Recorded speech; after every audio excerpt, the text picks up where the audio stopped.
कोल्हापुरातील शारदीय नवरात्रोत्सव मंगळवारपासून उत्साहात सुरू झाला। परंपरेनुसार महालक्ष्मी मंदिरात सकाळी 8:15 वाजता घटस्थापना झाली। या प्रसंगी जिल्हाधिकारी दिलीप जाधव, महापौर उदय साळोखे, पश्चिम महाराष्ट्र देवस्थान समितीचे अध्यक्ष गुलाबराव घोरपडे उपस्थित होते। तोफेची सलामी दिल्यानंतर शासकीय पूजा झाली। पहिल्या दिवशी महालक्ष्मीची चंद्रकोरीवरील पूजा बांधण्यात आली होती। ब्रह्मांडाच्या पार्श्वभूमीवर देवीचे विश्वव्यापी रूप अधोरेखित केले आहे।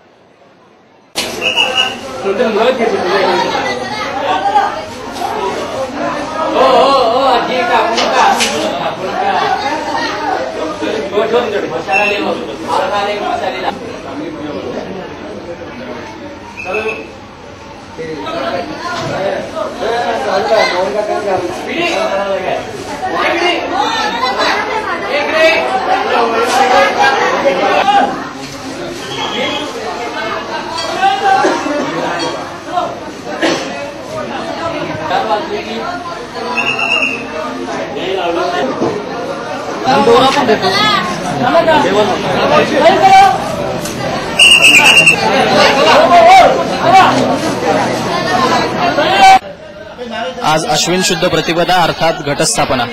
आज देवीचे नवरात्र बसते म्हणून आज देवीची चंद्रकोरीवर बसलेली पूजा बांधण्यात आलेली आहे। या पूजेत ब्रह्मांडाच्या पार्श्वभूमीवर देवीचे विश्वव्यापी रूप अधोरेखित केलेले आहे। ही पूजा अरुण मुनीश्वर, मयूर मुनीश्वर, रवी मायणकर व मंदार मुनीश्वर यांनी बांधलेली। E सकाळसाठी BD चेतर, Kolhapur.